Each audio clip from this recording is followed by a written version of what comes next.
साथियों नमस्कार, कैसे हैं आप सब लोग। साथियों आज एक महत्वपूर्ण टॉपिक पर मैं चर्चा करूंगा जो कि जुड़ा हुआ है इल्लीगल अरेस्ट से। कई बार आपकी क्वेरी आती है कि अरेस्ट करना क्या ज़रूरी है। अगर अरेस्ट नहीं करेगी पुलिस तो क्या काम नहीं चलेगा पुलिस का। एक तरफ पुलिस कहती है कि आम जन में विश्वास, अपराधी में भय, और इसके विपरीत हम लोग आम जन हैं। हम जब जाते हैं पुलिस के पास तो हमसे ऐसा व्यवहार करती है पुलिस जैसे हम कोई आतंकवादी हूँ। तो करें तो क्या करें, क्या है हमारे अधिकार, खासकर उन अपराधों में जहां पनिशमेंट 7 ईयर्स तक है। साथियों बेसिकली अगर ये प्रॉब्लम्स हैं तो उनके सॉल्यूशन भी कानून में है। सॉल्यूशन पता नहीं होते हैं, जिस कारण जो लोग प्रॉब्लम क्रिएट करते हैं वो हमारा शोषण करने पे उतारू हो रहते हैं। हमको लगता है भी पुलिस ने कॉल कर लिया, गिरफ्तार कर लेगी, अब सेटिंग करनी पड़ेगी, कुछ ना कुछ जो है रिश्वत देना पड़ेगा, तभी जो है मामला बैठेगा। पर ये एक जनरल कंसेप्ट से इससे हट के हमें आगे काम करना होगा। साथियों जीवन पहले मुश्किल था, अब जीवन इतना मुश्किल नहीं है। पहले आप देखो भाई, इतने हमले हुए इस देश के ऊपर या इतनी घटनाएं हुई, चूँकि सुविधाएं इतनी नहीं थी तो हम काउंटर कैसे करते। आज मोबाइल हम सबके पास है, रिकॉर्डर हम सबके पास हैं, सरकारें खुद अलर्ट हैं। सरकारें कहते हैं कि अगर कोई लोक सेवक आपसे रिश्वत मांगता है, आपको हैरेस करता है, परेशान करता है, तो आप कंसर्न डिपार्टमेंट जाके शिकायत दर्ज कर सकते हो। अब आप लोग डरोगे कि नहीं साहब शिकायत करेंगे तो ऐसे नहीं हमारा वो बिगाड़ दें या हमको जो है अरेस्ट कर दें या हमको जो है ह्यूमिलेट कर दें। तो बेटर ये है कि जो चल रहा है चलने दो। साथियों कब तक चलेगा मुझे पता नहीं, आपकी ये अप्रोच या आपकी ये सोच पर कुछ ना कुछ बदलाव करने पड़ेंगे आपको। और जो टॉपिक आज पढ़ा रहा हूँ अगर उसको सुन लिया, समझ लिया, तो निश्चित तौर पे आप अपना इरादा जो है बदल देंगे जो अभी तक आप अडॉप्ट करते आ रहे हैं। साथियों बेसिकली एक बात समझिएगा, अरेस्ट की जहाँ तक बात है, अरेस्ट ज़रूरी क्यों है। सोचा कभी आपने भाई जो सिविल मामले हैं वहाँ तो अरेस्ट होता नहीं है, जो रेवेन्यू के मैटर्स है वहाँ अरेस्ट जो है होता नहीं है, पर फौजदारी के मामले में ऐसा होता क्या कि अरेस्ट जो है नेसेसरी रहता है। कुछ लोग कहेंगे भाई अपराध है तो अपराधी को तो अरेस्ट करना ही पड़ेगा। अगर अपराधी को अरेस्ट नहीं करेंगे तो समाज में क्या मैसेज जाएगा कि अपराधी ने अपराध कर दिया, खुलेआम घूम रहा है। तो कुल मिला के खुलेआम नहीं घूमे अपराधी, उसको कन्फाइन करने के लिए अरेस्ट ज़रूरी है, ये आम जन मानते हैं। पर मेरा कहना यह है कि अगर आपको समझना है कंसेप्ट को तो सबसे पहले आपको सेक्शन 41 CRPC का पढ़ना पड़ेगा या धारा 35 BNSS का पढ़ना पड़ेगा, जो ये कहते हैं कि अरेस्ट कब जरूरी है। अरेस्ट उन मामलों में आवश्यक है कि जहां पर अपराध जो है संज्ञेय प्रकृति का है। अब संज्ञेय प्रकृति मीन्स कॉग्निजेबल इन नेचर, और कॉग्निजेबल इन नेचर कौन सा अपराध होंगे जिनका ब्यौरा जो है BNSS की शेड्यूल में है या CRPC की शेड्यूल में, वहां जाके आप पढ़ सकते हैं, इजीली मिल जाएगा आपको। तो मतलब जो मामले नॉन कॉग्निजेबल हैं वहाँ पुलिस गिरफ्तार नहीं कर सकती।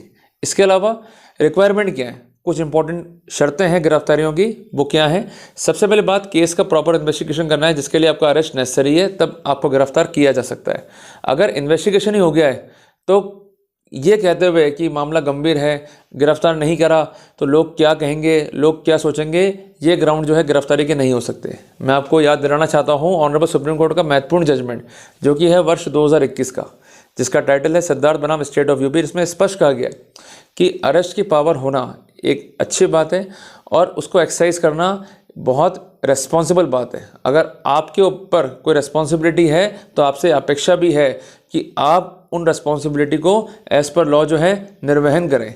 अगर ऐसा पुलिस नहीं करती तो पुलिस पर भी जो है कानूनी कार्रवाई हो सकती है। क्या आप जानते हैं कि एक ऐसा मैटर भी बिफोर सुप्रीम कोर्ट आया जहां पर कंसर्न लेडी का यह आरोप था कि पुलिस ने जो है गलत गिरफ्तार किया, 41A CRPC को जो है कंप्लाई भी नहीं करा, और पुलिस जो है काफ़ी एंग्जाइटी में थी टू डू द अरेस्ट, खासकर उस मामले में जो कि up to 7 year of imprisonment जो है प्रिस्क्राइब करता है। मामला जुड़ा हुआ था सेक्शन 420 IPC के अपराध से।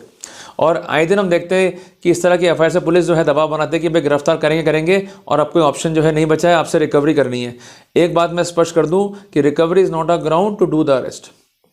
दूसरी इंपॉर्टेंट बात, रिनी जौहर बनाम स्टेट ऑफ MP के निर्णय में, जो कि निर्णय है वर्ष 2015 का, माननीय सुप्रीम कोर्ट ने कहा गिरफ्तारियां इनलीगल है, गिरफ्तारियां इन वायलेशन ऑफ मैंडेट है, तो वहां पर पुलिस को भी जो है कॉन्सिक्वेंस फेस करना होगा। और कंसर्न डिपार्टमेंट पे जो है ऑनरेबल सुप्रीम कोर्ट ने जो है फाइन तक इम्पोज किया। तो मेरा कहना है कि लोग जागरूक हैं, अब जगना पड़ेगा साथियों। अगर अब भी नहीं जगोगे तो शोषण से कोई नहीं बचा पाएगा आपको। आज इस देश पर राज करा कुछ ऐसे लोगों ने जो कहते थे कि भाई भारत जो है हमारा गुलाम है, हम इसको जो है लूटना है। So called they are Britishers.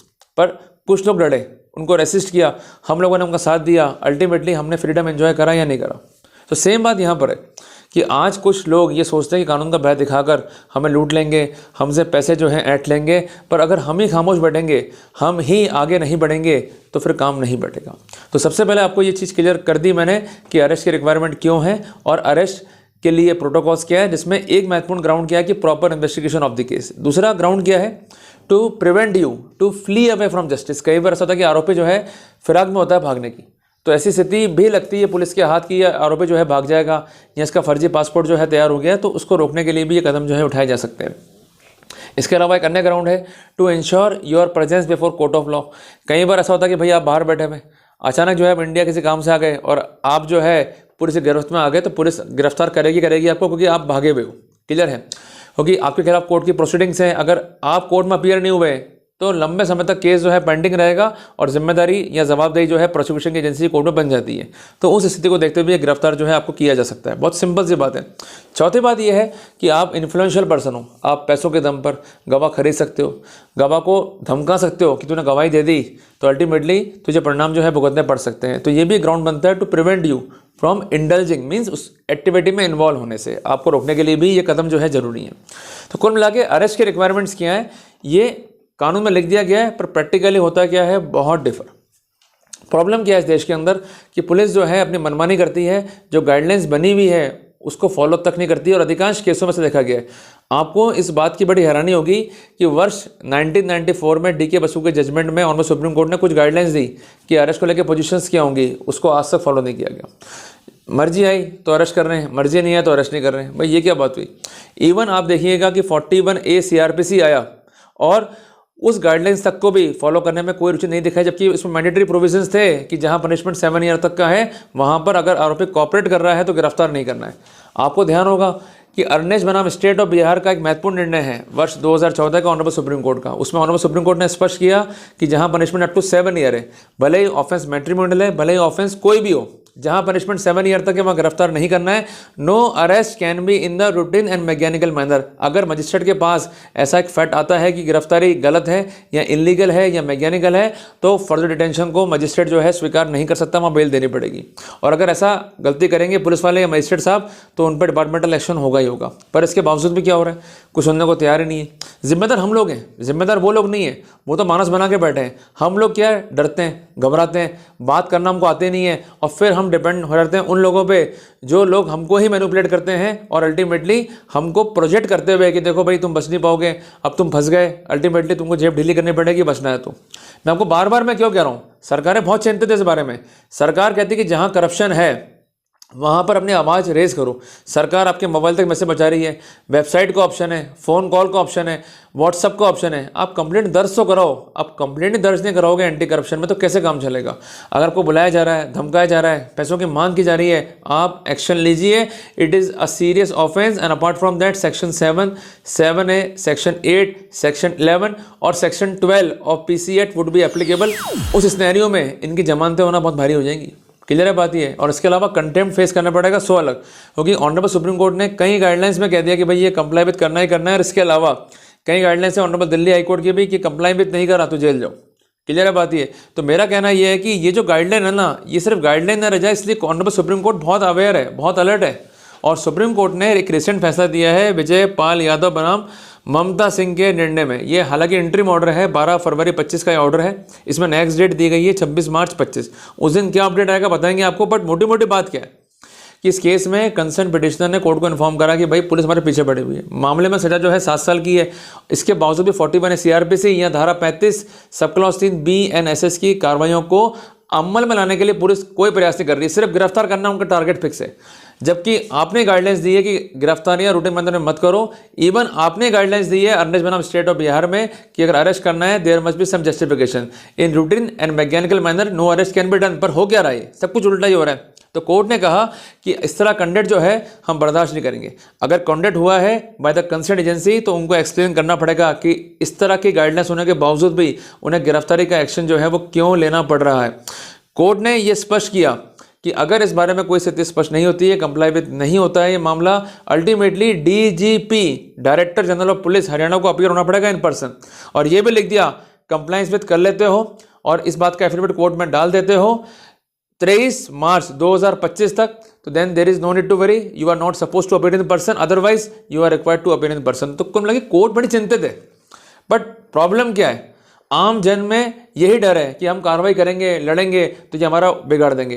भाई छोटे से बात समझ लो, अगर आप लड़ने आ गए या आपने अपना एक व्यू सेटल कर लिया कि भाई मैं डरूंगा नहीं और तकनीक रूप से जो है मैं लड़ूंगा, और technically we are more advanced, इस टाइम हम बहुत एडवांस्ड हैं, ओके, अपने में समझ है करना क्या है, we can engage good advocates. Apart from that सारा खेल है ड्राफ्टिंग का, नोटिस का, पुलिस हैरेस कर रही है तो वहाँ पे भी आप जो है डिपार्टमेंटल एक्शन ले सकते हो। अपार्ट फ्रॉम दैट पुलिस आपको गलत सलत तरीके से बार बार बुला करके परेशान नहीं कर सकती। ये लोग फ़ोन करते थोड़ा कांस्टेबल कि भाई तू बोल रहा है, हाँ जी आप बोलते हैं मैं बोल रहा हूँ जी, तू थाने आ जा, तेरे को साहब याद कर रहे हैं। हम साहब के नौकर हो गए, साहब बुलाएंगे हम जाएंगे, उनको भी सम्मान से बात करनी पड़ेगी। और आप आपत्ति दर्ज कीजिए कि अबे तो मत कीजिए मुझसे, ये फ़ोन रिकॉर्डिंग पे है और आपको आप बोल के बात करनी पड़ेगी। नहीं करते हैं, file the application before the magistrate as per the guidelines. Okay, तो जब तक हम लड़ेंगे नहीं, बोलेंगे नहीं, कुछ फ़ायदा होगा नहीं। और सबसे इंपॉर्टेंट बात है लड़ने की कि स्ट्रेटजी शुड बी देयर। आपको अच्छा वकील रखना ही पड़ेगा, आपको प्रॉपर पॉइंट्स रेज करने पड़ेंगे, आपको जानकारी कानून की होनी चाहिए। और इसी कॉन्सिक्वेंस में जो इंपॉर्टेंट जजमेंट है सुप्रीम कोर्ट का, जिसका साइटेशन है 2016 SCC पेज 277, जिसकी लाइट में भी आप मजिस्ट्रेट को स्थितियां जो है इंटीमेट कर सकते हैं। और आप सब जानते हैं कि सखीरी बसु के निर्णय में ऑनरेबल सुप्रीम कोर्ट ने यह स्पष्ट कहा था कि अगर इन्वेस्टिगेशंस गलत तरीके से हैं then we can have a monitoring, but investigation में इंटरफेयर तो हम नहीं कर सकते, बट मॉनिटर जरूर कर सकते हैं। तो कहने की बात है कि जहां गलत सलत तरीके से कार्रवाई हो रही है, पुलिस आपको हैरेस कर रही है, इन्वेस्टिगेशन के नाम पर आपको ठगा जा रहा है, तो कम से कम अपने राइट्स को पहचानो, अलर्ट हो जाओ, अवेयर हो जाओ। जैसे ये आदमी गया, आज ये भी चलो नहीं जाता, सेटिंग कर लेता, चलो कौन जाए मरने दो, इसके लिए इतना मुश्किल था क्या, पर ये सुप्रीम कोर्ट तक गया, कितना खर्चा इसने करा होगा। कम से कम ये अपने राइट्स के लिए गया, लड़ रहा है बंदा अपने राइट्स के लिए। तो राइट है बहुत बड़ी चीज़, लिख भी दिया गया है इसलिए इसको, बट उसको लेना है मुश्किल चीज़। क्लियर है बात ये? तो कोई चीज़ मुश्किल से मिले तो अलग बात है, पर जब मिलती है सुकून उसका अलग ही होता है। तो राइट्स अवेलेबल हैं कानून में, उसको सिक्योर करने का प्रयास करना ही पड़ेगा, आपको दबने का नहीं है, लड़ने के लिए तैयार रहना पड़ेगा। तो साथियों, उम्मीद करता हूं कि आज के टॉपिक के माध्यम से अरेस्ट के बारे में, इलीगल अरेस्ट के बारे में, इसके अलावा गाइडलाइंस क्या है 41A CRPC को लेकर, धारा 35 BNSS को लेकर, और उसके अलावा जो रिसेंट गाइडलाइंस है उसको लेकर मैंने आपको इनलाइटन करने का जो है सफल प्रयास किया। अगर आपको टॉपिक समझ में आया तो अपने साथियों के साथ इस टॉपिक को शेयर कीजिएगा, चैनल को सब्सक्राइब कीजिएगा। जल्दी मिलते हैं एक नए क्लास के अंदर, तब तक घबराने का नहीं है। See you the next video, till then जय हिंद, जय भारत।